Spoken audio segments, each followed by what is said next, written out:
প্রথম আলোর প্রধান শিরোনাম, জাতিসংঘ মানবাধিকার মিশন চালু হচ্ছে ঢাকায়, সমঝোতা স্মারক সই, মানবাধিকার সমুন্নত রাখতে প্রশিক্ষণ ও প্রযুক্তিগত সহায়তা দেবে জাতিসংঘ, মিশন চালুর যৌক্তিকতা নিয়ে প্রশ্ন। খবরটিতে বলা হয়েছে, ঢাকায় জাতিসংঘের মানবাধিকার বিষয়ক হাইকমিশনের মিশন চালু হতে যাচ্ছে। ৩ বছর মেয়াদী মিশন চালুর জন্য সমঝোতা স্মারক সই করেছে দুই পক্ষ। জেনেভা থেকে জাতিসংঘের মানবাধিকার বিষয়ক হাইকমিশনের দপ্তর গতকাল এক বিজ্ঞপ্তিতে এই তথ্য জানিয়েছে। পত্রিকাটির আরেকটি গুরুত্বপূর্ণ খবরের শিরোনাম, নিহত বেড়ে ৫, হামলার ঘটনায় ৩টি মামলা করল পুলিশ। গোপালগঞ্জ পরিস্থিতি, এনসিপির কর্মসূচি ঘিরে হামলা সংঘাতের ঘটনায় ৩ দিনে ১৬৪ জন গ্রেপ্তার হয়েছেন। ৫ জন নিহত হওয়ার ঘটনায় কোনো মামলা হয়নি। দেশের রাজনৈতিক পরিস্থিতি নিয়ে শিরোনাম, উচ্চকক্ষে পিআর মানবে না বিএনপি। খবরটিতে বলা হয়েছে, দ্বিকক্ষ বিশিষ্ট সংসদের উচ্চকক্ষের আসন নির্বাচনে সংখ্যানুপাতিক পদ্ধতি বা পিআর চালুর বিষয়ে অন্য দলগুলোর সঙ্গে একমত হবে না বিএনপি। বিষয়টি চাপিয়ে দেওয়ার চেষ্টা হলে রাজনৈতিকভাবে তা মোকাবিলার সিদ্ধান্ত নিয়েছে দলটি। গত বুধ ও বৃহস্পতিবার অনুষ্ঠিত দলের স্থায়ী কমিটির সভায় এই বিষয়ে নীতিগত সিদ্ধান্ত হয়েছে বলে সংশ্লিষ্ট দায়িত্বশীল সূত্র জানিয়েছে। পত্রিকাটির শেষের পাতার একটি গুরুত্বপূর্ণ খবরের শিরোনাম, মার্কিন কূটনীতিকদের বিদেশি নির্বাচন নিয়ে মতামত দেওয়া নিষেধ, ট্রাম্প প্রশাসনের সিদ্ধান্ত। খবরটিতে বলা হয়েছে, বিদেশে নিযুক্ত যুক্তরাষ্ট্রের কূটনীতিকদের ভিন দেশের নির্বাচন নিয়ে মতামত দিতে নিষেধ করেছেন দেশটির পররাষ্ট্রমন্ত্রী মার্কো রুবিও। গত বৃহস্পতিবার বার্তা সংস্থা রয়টার্সের হাতে আসা মার্কিন প্রশাসনের একটি অভ্যন্তরীণ নোট থেকে এই তথ্য জানা গেছে। সমকালের প্রধান শিরোনাম, গোপালগঞ্জে ৩টি মামলায় আসামি ২৬০০, গ্রেপ্তার ১৬৭। বিষয়, এনসিপির সভাস্থল বহরে হামলা। সদর থানায় মামলায় ৪৮ জন কারাগারে, থানার সামনে আটক ব্যক্তিদের স্বজনদের ভিড়। আটককৃতদের মধ্যে অন্তত ৬ জন শিশু কিশোর। অপরাধ সংশ্লিষ্টতা নিশ্চিত হলেই গ্রেফতার দেখানো হচ্ছে, জানিয়েছে পুলিশ। একই বিষয়ের আরেকটি শিরোনাম, আতঙ্ক অস্বস্তির অবসান চায় সাধারণ মানুষ। খবরটিতে বলা হয়েছে, টানা কারফিউয়ে অস্থির হয়ে পড়েছে গোপালগঞ্জের মানুষের জীবনযাত্রা।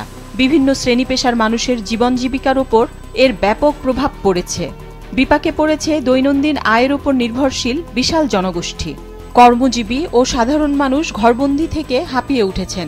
ক্লাস পরীক্ষা বন্ধ থাকায় শিক্ষার্থীরাও রয়েছেন দুশ্চিন্তায়। সবাই এখন চাইছেন ৩ দিনের আতঙ্ক অস্বস্তির এই পরিবেশ বদলে দ্রুত স্বাভাবিক অবস্থায় ফিরে আসুক জনজীবন। পত্রিকাটির আরেকটি গুরুত্বপূর্ণ খবরের শিরোনাম, শুল্কের দর কষাকষিতে যুক্ত হয়েছে শ্রমিক অধিকার, বাংলাদেশ যুক্তরাষ্ট্র আলোচনা। শ্রমিক ইউনিয়ন বিরোধী কাজ ও অন্যায্য শ্রমচর্চা রোধে জরিমানা বাড়াতে হবে।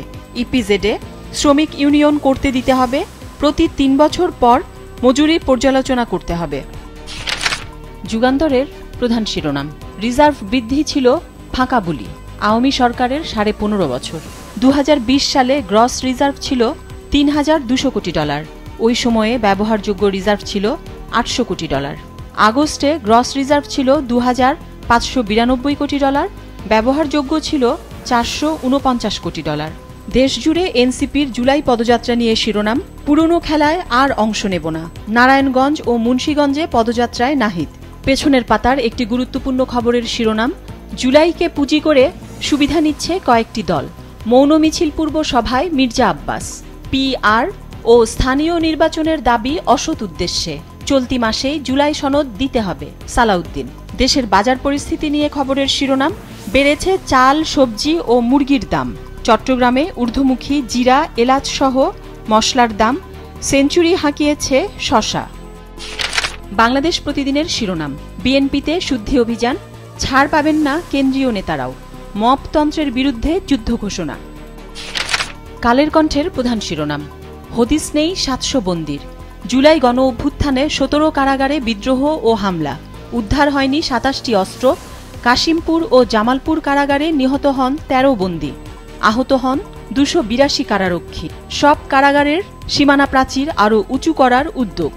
পাশাপাশি আরেকটি শিরোনাম, নরসিংদী কারাগারে হামলার ১ বছর, উদ্ধার হয়নি সব অস্ত্র, গুলি, ২৯,০০০ নথি পুড়েছে।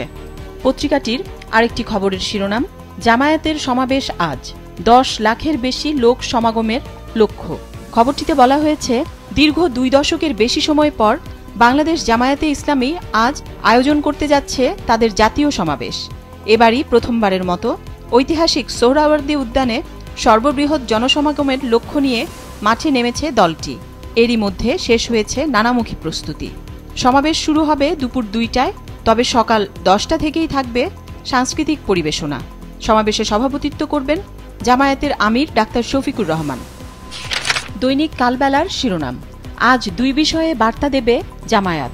বিএনপি সহ বিভিন্ন রাজনৈতিক দলকে আমন্ত্রণ জানানো হয়েছে। 10,000 বাস এবং কয়েক জোড়া ট্রেনে কর্মীরা আসছেন। 15 লাখ লোক সমাগমের লক্ষ্য। টার্গেট রাজনীতিতে আলোড়ন সৃষ্টি। সোহরাওয়ার্দী উদ্যানে জামায়াতের প্রথম সমাবেশ এটি। দেশজুড়ে এনসিপির পদযাত্রা নিয়ে শিরোনাম, মুজিববাদের বিরুদ্ধে লড়াই শেষ না করে থামব না, নাহিদ ইসলাম। দেশ রূপান্তরের প্রধান শিরোনাম, শুল্ক জটে ব্যবসায়ীরা চাপে, চোখ রাঙাচ্ছে মার্কিন পাল্টা শুল্ক। বিদ্যুৎ জ্বালানির সংকট তীব্র হচ্ছে, নীতি সহায়তার পরামর্শ বিশেষজ্ঞদের। লভ্যাংশ কমছে ম্যানুফ্যাকচারিং খাতে। পত্রিকাটির আরেকটি গুরুত্বপূর্ণ খবরের শিরোনাম, প্রথমবারের মতো সাক্ষাৎকার নিয়ে বিচারপতি নিয়োগ। খবরটিতে বলা হয়েছে, সুপ্রিম কোর্টে বিচারক নিয়োগ নিয়ে অতীতে নানা আলোচনা ও বিতর্ক হয়েছে। সংবিধানের আলোকে শর্ত সাপেক্ষে অধস্তন আদালতের বিচারক ও আইনজীবীদের মধ্যে থেকে বিচারপতি নিয়োগ হলেও এতদিন ছিল না সুনির্দিষ্ট কোনো আইন। এবার উচ্চ আদালতের ইতিহাসে বিচারপতি নিয়োগ হচ্ছে সুপ্রিম জুডিশিয়াল অ্যাপয়েন্টমেন্ট কাউন্সিলের মাধ্যমে। গতকাল বিচারপতি হতে ইচ্ছুক 59 জন প্রার্থীর মৌখিক পরীক্ষা বা সাক্ষাৎকার নিয়েছে কাউন্সিল। আজকের পত্রিকার প্রধান শিরোনাম, শর্তের জালে মার্কিন চাপ, পাল্টা শুল্ক নিয়ে আলোচনা। ভূ রাজনৈতিক স্বার্থ হাসিলের জন্য চাপ তৈরির অস্ত্র পাল্টা শুল্ক।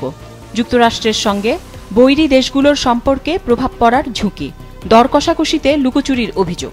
পত্রিকাটির আরেকটি খবরের শিরোনাম, 200 ভোটারের শর্ত পূরণ হয়নি 25 উপজেলায়, এনসিপির নিবন্ধন। এসব ত্রুটি সারিয়ে তুলতে দলটিকে 15 দিন সময় দিয়েছে কমিশন। পাওয়া তথ্য অনুযায়ী রাজনৈতিক দলগুলোর তথ্য সরেজমিন যাচাই করা হবে। কোনো দল নির্ধারিত সময়ে তথ্য সরবরাহ না করলে নিবন্ধন পাওয়ার অযোগ্য বিবেচিত হবে।